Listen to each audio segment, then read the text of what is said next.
जेठानी का घूंघट। नितिभा की शादी अद्वैत से होती है। नितिभा एक पढ़ी लिखी लड़की होती है। वहीं अद्वैत के परिवार यानी कि नितिभा के ससुराल में कोई भी पढ़ा लिखा नहीं होता सिवाय बेटों के। ससुराल में सास राजेश्वरी, ससुर प्रीतमलाल, जिठानी पल्लवी, जेठ गौतम और पल्लवी और गौतम का छोटा लड़का नमन रहते हैं।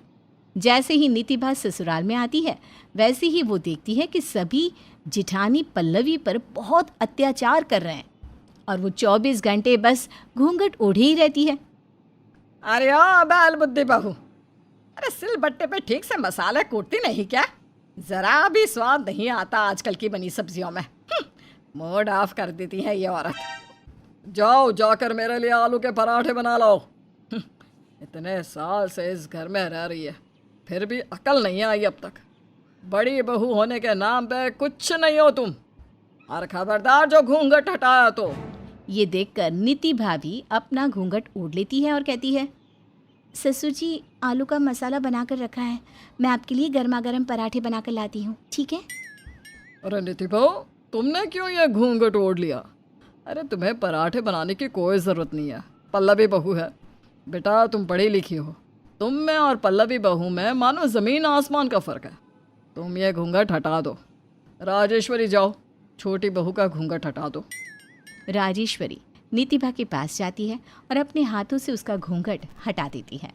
पल्लवी के पति गौतम को गुस्सा तो आता है पर वो माँ बाप के सामने कुछ नहीं बोल पाता और बेचारी पल्लवी घूंघट के अंदर उसकी आंखों से आंसुओं की धारा बहने लगती है। राजेश्वरी और प्रीतमलाल नितिभा से इतना काम भी नहीं कराते और उसे घूंघट ओढ़ने से भी मना करते हैं।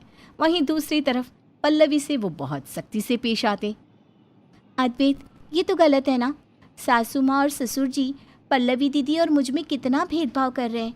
कोई और रहती तो अब तक मुझसे जलकर न जाने क्या कर लेती मेरा। लेकिन एक पल्लवी दीदी है जो मेरे और उनके कंपैरिजन की बातें सुनकर ज़रा भी शिकायत नहीं करती। अब मैं तुम्हें क्या बताऊं नितिभा, मेरे मॉम डैड ऐसे ही हैं, टिपिकल पुराने विचारों वाले, लड़का लड़की में फ़र्क करने वाले। तुम पढ़ी लिखी हो इसलिए तुम्हें इतनी इज्जत देते हैं, और पल्लवी भाभी पढ़ी लिखी नहीं है, सीधी है, इसलिए उनके साथ ऐसा व्यवहार करते हैं जो कि बहुत गलत है। गौतम भाई को भी बहुत गुस्सा आता है लेकिन वो अपने गुस्से को हमेशा कंट्रोल कर लेते हैं। पल्लवी पर अत्याचार कम होने का नाम नहीं लेते। राजेश्वरी और प्रीतमलाल उससे बहुत सारा काम करवाते रहते, फिर चाहे उसे बुखार हो या वो कितना भी थकी क्यों ना हो।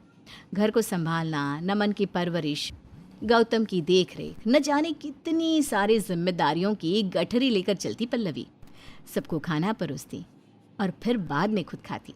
इतने त्याग के बाद भी उसे सिर्फ दुनिया भर के ताने ही सुनने मिलते जो उसकी आत्मा पर कोयले के जैसे जलन देते। नितिभा से अपनी जिठानी का ये दर्द देखा नहीं जाता और वो उसे थोड़ी सी ही सही लेकिन खुशी मिले इसलिए अद्वैत से पूछकर पल्लवी के मनपसंद जलेबी फाफड़ा ले आती है। पल्लवी दीदी, ये देखिए, खुशबू से तो आप घूंघट में ही पहचान गई होंगी कि मैं क्या लाई हूँ। अद्वैत ने बताया मुझे कि आपको जलेबी फाफड़ा बहुत पसंद है। चलिए अभी जल्दी से अपने ये मसालों से भरे हाथ धोइए और खाने के लिए बैठ जाइए, मैं आपको सर्व करती हूँ। नहीं नहीं नितिभा, मैं ये नहीं खा सकती। क्यों? फ्रेश है, मेवालाल मिष्ठान भंडार से लाई हूँ, खाइए तो। नहीं नहीं, सासू माँ और ससुर जी ने अब तक खाना नहीं खाया। उनके गले के नीचे जब तक खाने का निवाला नहीं उतरता मैं तब तक खाना तो क्या पानी भी नहीं पी सकती, वरना वो मुझे बहुत सुनाएंगे और फिर गौतम जी और नमन को अच्छा नहीं लगता, उनकी जान जलती है। बस दीदी, आप कब तक डरती रहेंगी? मैं हूं ना, चलिए, आपको अपनी इस देवरानी की कसम, खाइए चलिए। नितिभा जैसे तैसे पल्लवी को जलेबी फाफड़ा खाने के लिए राजी करती है और फिर दोनों जिठानी देवरानी खाने लग जाती हैं कि तभी प्रीतमलाल और राजेश्वरी मंदिर से घर लौट आते हैं और वो दोनों पल्लवी पर चिल्लाते हैं। अरे ओ नासपीटी, तेरी इतनी हिम्मत कि तू हमारे पीठ पीछे ये स्वादिष्ट व्यंजन खाने लग गई है? माफ कीजिए सासू ससुर जी, मुझे माफ कर दीजिए। पल्लवी कांपते हुए हाथों को जोड़कर सास ससुर से माफी मांगती है। तू इस घर के तौर तरीके भूल गई क्या? अरे इस घर में हमारी इजाजत के बिना एक पत्ता तक नहीं हिलता, और तू अपना बहु धर्म भूल गई। हमसे पहले ही अन्न का निवाला खा लिया। नितिभा बहू, हम तुम्हारी बहुत इज्जत करते हैं, इसलिए कह रहे हैं कि इस पल्लवी से दूर रहो और इसे अपनी सहेली बनाने की कोशिश मत करो। ये तो तुम्हारे लेवल की है ही नहीं। राजेश्वरी और प्रीतम लाल की कड़वी बातें सुनकर पल्लवी रसोई में जाकर अपने मुंह को पल्लू से दबाते हुए फूट फूट कर रोती है। और ये सब देखकर नितिभा को काफ़ी बुरा लगता है। वो अपने आप से कहती है, पल्लवी दीदी के साथ जो कुछ भी हो रहा है वो सरासर गलत है, अन्याय है। मुझे कुछ ना कुछ तो करना होगा, लेकिन मेरे कुछ करने या ना करने से कुछ बदल नहीं जाएगा। ससुर जी और सासू माँ तब जाकर शांत बैठेंगे जब पल्लवी दीदी अपना घूंघट हटाएंगी और अपने आत्मसम्मान के लिए आवाज़ उठाएंगी। गौतम भाई भी सासू माँ और ससुर जी के डर से कुछ नहीं कर पाते। दिन बीतते जाते हैं, लेकिन राजेश्वरी और प्रीतम लाल का स्वभाव बदलने की जगह और बिगड़ता जाता है और वो पल्लवी से किसी नौकरानी की तरह ही पेश आते हैं। नितिभा एक चाल चलती है। जब प्रीतम लाल अपना नया चश्मा बनवा कर लाते हैं, तब वो नमन से कहकर उस चश्मे को तोड़वाती है और नादान नमन उसे तोड़ भी देता है। और जब प्रीतम लाल और राजेश्वरी उस टूटे हुए चश्मे को देखते हैं, तब वो दोनों भी गुस्से से आग बबूला हो जाते हैं और नमन को खूब सुनाने लगते हैं और छड़ी से मारने लगते हैं। क्यों तोड़ा तूने मेरा चश्मा जानबूझकर? हाँ, क्यों तोड़ा? ये ले, और करेगा गलती? नहीं दादाजी। मारिए इसे, और बहुत बिगड़ता ही जा रहा है ये दिन ब दिन। पता भी है कितना महंगा था ये चश्मा, निकौड़ा कलमुआ कहीं का। उतने में अपने बेटे के रोने और चिल्लाने की आवाज़ सुनकर पल्लवी भागे दौड़े रसोई में काम छोड़कर बाहर आती है और आखिरकार अपना घूंघट हटाकर अपने बेटे को बचाती है और अपने सीने से लगा लेती है। वो राजेश्वरी और प्रीतम लाल की तरफ गुस्से से लाल भयंकर आंखों से देखती है।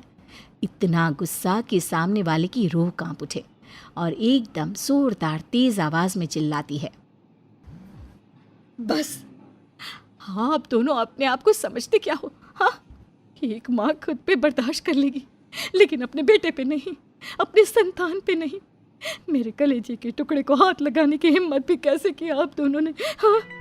पल्लवी की आवाज़ सुनकर गौतम और अद्वैत दोनों भी हॉल में आ जाते हैं। सभी पल्लवी का ये रौद्र रूप देखकर चौंक जाते हैं।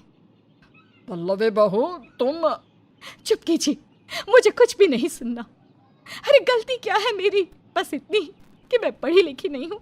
हमेशा मुझ पर अत्याचार करते रहे, मुझे दबाव में रख, मुझे घूंघट ओढ़ कर रहने के लिए कहा। इतना सारा अन्याय, लेकिन अब नहीं, अब ये पल्लवी किसी की नहीं सुनेगी, क्योंकि मैं अब आप दोनों के दबाव से दबूंगी ही नहीं। चाहे जो करना है कर लीजिए। दीदी बिल्कुल सही कह रही हैं। मैं पढ़ी लिखी हूँ इसलिए मेरी जय जयकार, और पल्लवी दीदी का तिरस्कार, ये कहाँ का न्याय है? आप दोनों अगर पूरी दुनिया में भी चिराग लेकर ढूंढने जाएंगे ना, तो भी आपको पल्लवी दीदी जैसी बहू कहीं नहीं मिलेगी। इन्होंने जितना त्याग, जितना बलिदान इस घर के लिए किया है, उतना तो एक सगी औलाद भी नहीं कर सकती है, वो भी इतना अपमान और अत्याचार सहने के बावजूद भी। मुझे पता है, मैं जानती हूँ कि रोज़ रसोई में घंटों तक इनकी आंखों से आंसू बहते रहते हैं, प्याज काटने की वजह से नहीं, अपने मन पर, अपने दिल पर लगी चोट की वजह से। मैं आज तक शांत था, लेकिन अब नहीं। अब मैं मेरी बीवी के खिलाफ एक शब्द नहीं सुनूंगा। मुझे माफ कर दो पल्लवी, मैं तुम्हारे अत्याचार में तुम्हारा साथी, तुम्हारा हमदर्द तो बना, लेकिन तुम्हारे लिए लड़ा नहीं। शायद मैं अपने मम्मी पापा से डर रहा था या अपनी मर्यादा को पार नहीं कर पा रहा था, पर अब मैं लड़ूंगा, फिर चाहे ये लड़ाई मुझे मेरे माँ और पापा से ही क्यों ना करनी पड़े।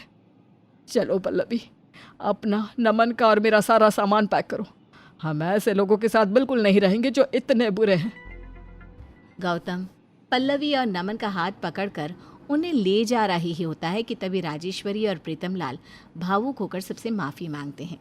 रुक जाओ गौतम बेटा, हमें माफ़ कर दो पल्लवी बहू, हमने तुम्हारे साथ बहुत गलत किया है।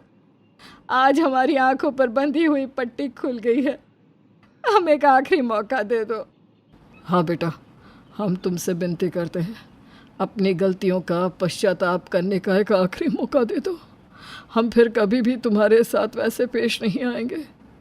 राजेश्वरी और प्रीतमलाल दोनों भी पल्लवी से माफ़ी मांगते हैं। पल्लवी और गौतम उन्हें माफ़ कर देते हैं और इस तरह पूरा परिवार फिर से खुशी से रहने लगता है।